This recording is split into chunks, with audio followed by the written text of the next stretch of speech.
Today, here at the Bronco Bible Study, we're going to slip into 1984. Yes, that ominous dark valley where there's great mystery in the world around us, but yet we are charged to raise up courage with the law of liberty in our hearts. 1984 was an interesting year for cars. You could buy a Pontiac Fiero and have all your pop-up headlight business in the front and engine party in the back.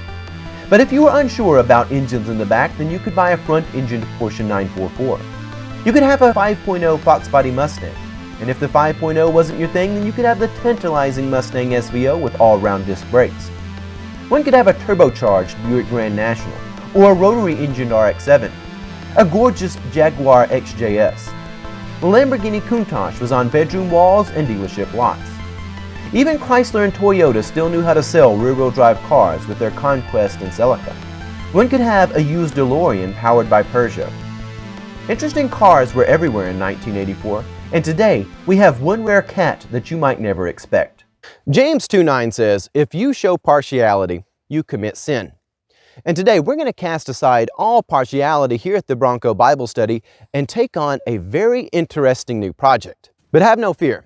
This isn't some new project where we're leaving the Bronco 2 behind. In fact, if you hang around to the end of this episode, we've got some really good news about the Bronco that I'll get to. Today, we're going to be working on a very rare cat. It's like one of those Pallas cats up in the Himalayas.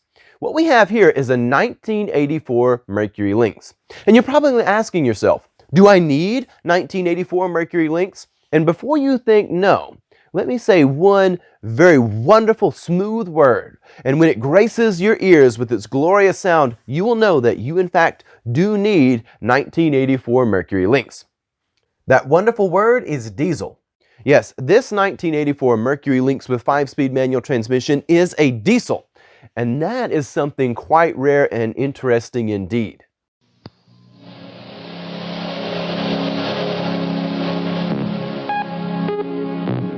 Lincoln Mercury introduces the totally new Lynx.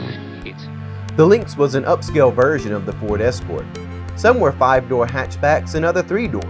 The 3-door came with exciting XR3 and RS packages. There was even an alternative version of the 3-door car called the LN7. And although the LN7 only had 2 seats, it was actually longer than the 5-door hatchback.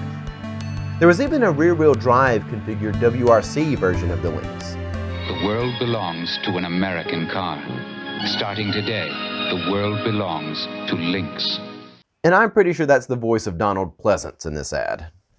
And today, we're going to be working on this 1984 Mercury Lynx Diesel with the hopes of getting it up and running once again. You might be wondering, why is the preacher going to be working on this bizarre, old, unsightly street urchin? But here's the thing.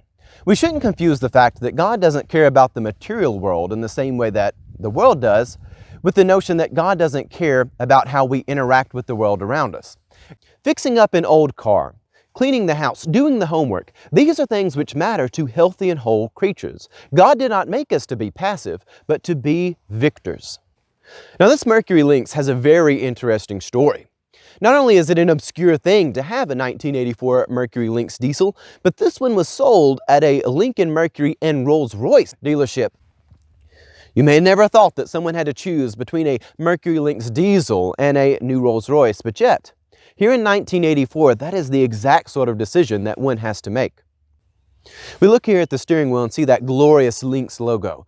And if we're honest, that is the most visually appealing part of the car. But over here on the glove box, we have the word Lynx nicely labeled. That way we know we're not in a Ford Escort. Remarkably, with this Lynx, its seats are still intact. Dirty, but completely intact, not worn out at all. Now, typically in your gas car, you need 3 things to run: fuel, air, and some sort of spark. But a diesel engine is a little bit different. It still needs fuel and air, but rather than using spark, compression and heat are the secrets. So rather than spark plugs, if we come over to our diesel engine here, with its nice labeled diesel, we will see 4 plugs going down into the head. These are the glow plugs. Diesel engines do not use spark plugs like a gas engine. Instead, they have something called glow plugs, which are tubes that run down into the engine that help it get up to temperature so that it can start.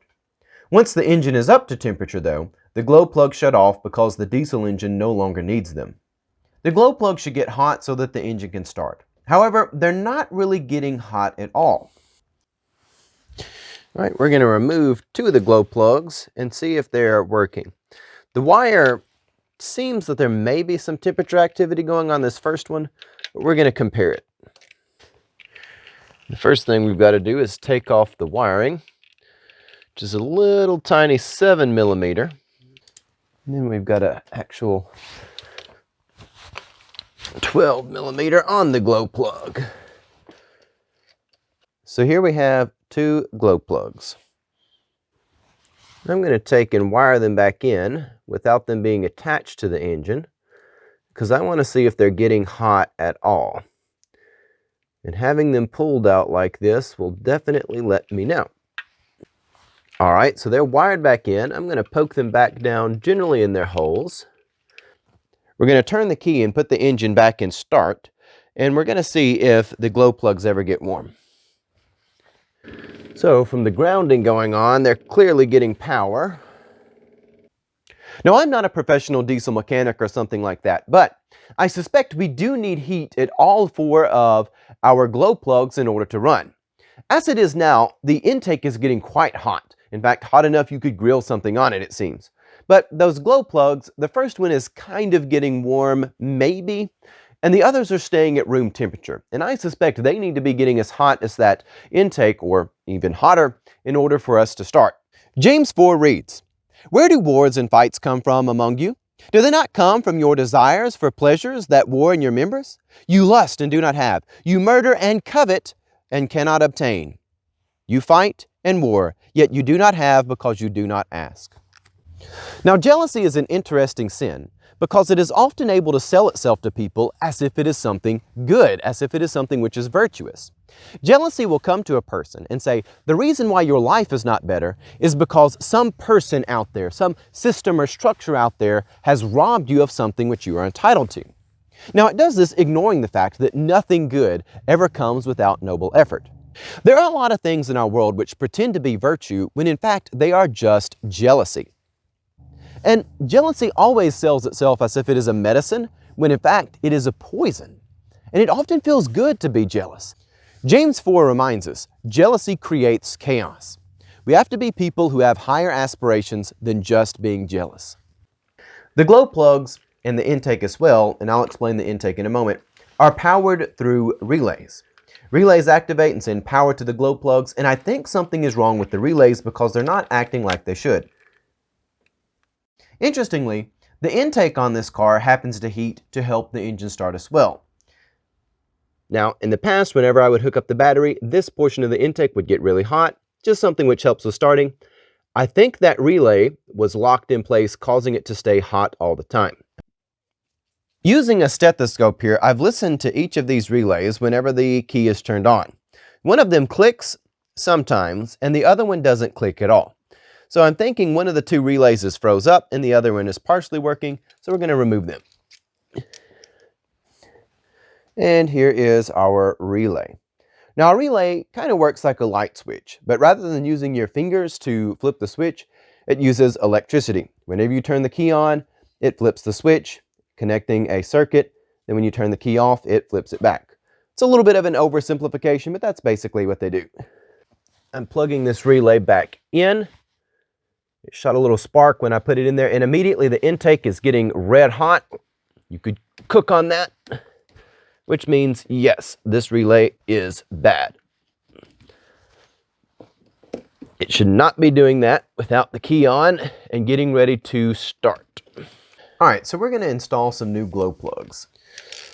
So these glow plugs are supposed to be getting over 800 degrees, maybe up close to 1100 degrees, and they're certainly not doing that. 3 of them are staying at room temperature. The other is barely even doing anything at all. Uh-oh, I knew I was going to drop something. One always drops something when working on this. I dropped one of these tiny little washers, and by the grace of God, it went all the way to the floor. Going to a parts store for a 1984 Mercury Lynx Diesel has got to be the most fun vehicle ever. Even if the computer shows this engine as an option, it doesn't show any compatible parts, even if they actually are. And it takes a little bit of people thinking with their own brains rather than computers thinking for us to actually find things which are compatible. 3 of our 4 glow plugs weren't doing anything at all, and one of them was just barely working. They should be getting well over 800 degrees, and that certainly wasn't happening with even the one that was working. It was still cold enough you could touch it. In fact, one had to touch it to even see it was doing anything. You couldn't detect any heat from it from a distance.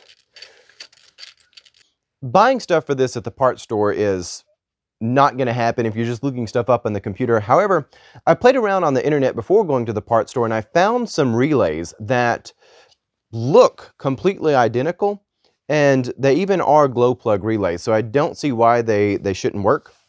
As we can see here, they are shaped very much the same. They even mount to a fireball the same with these little tracks on the back side. Very much the same style relay, though the parts store doesn't show this fitting this car. It doesn't show anything fitting this car, so that's just kind of how it is. That relay is on. Let's go for relay number 2. Okay, they are in. James 4 reminds us just how destructive jealousy is. One of the great tools to keep our brains from being rotted and rusted by jealousy is actually working on things. God created Adam that he might use his hands to do things. And when men work on an old car or something like this, it actually helps our brains think in a very healthy manner. We still understand there are causes and effects. Some things work, some things don't. And there's a sense of accomplishment you get whenever you put the car back together. Well, just as God is one who has hope in all things, we too should be creatures of hope. The plan for now is to bring life back into this Mercury Lynx Diesel, but if for some reason that does not happen, we can rest assured that as far as material items go, the diesel engine is about as close to having eternal value as is a diamond, which means there will be someone somewhere who wants this diesel engine. We got our new relays and our new glow plugs in the Lynx, but I noticed there wasn't consistent voltage coming to the engine bay. So we're going to wrap up this episode for now. It's always good to show that work takes time and not everything comes together as quickly as you would like.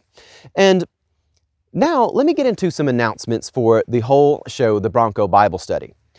I'm going to be taking the Bronco Bible Study and branch it into its own channel. That way we can have a long series of looking at automotive repair and other handiwork where we look to be aspirational in reflecting our Maker. Now, I've got a good announcement to make about the Bronco. It's come a long way. We've got all the rust out of it, everything is welded and nicely packed back together, and it's ready to put an interior back in it. But even more exciting than that, the Bronco is now titled and registered. And I think if Adam had made it to a point where he had cars before the fall, that the serpent could have come along and tempted him with a world without bureaucracies, because there's nothing more of a nightmare than trying to straighten out a car's title. But by the grace of God, here we are. And we'll pick up next time with those interesting finds on the Lynx. So with that, God love you and have a blessed day.